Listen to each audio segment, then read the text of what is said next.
আসসালামু আলাইকুম প্রিয় গাইস। আমার সামনে বসে আছে ইহুদি, খ্রিস্টান,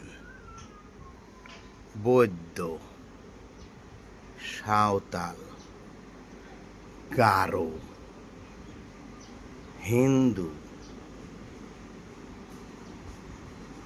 দেখেন, এটা কি জানেন? এটা হলে মায়াংমুর, এটা হলে হুংসুং। সব শালাই বসে আছে আমাদের ধ্বংস করার জন্য। কথা ঠিক না বেঠিক?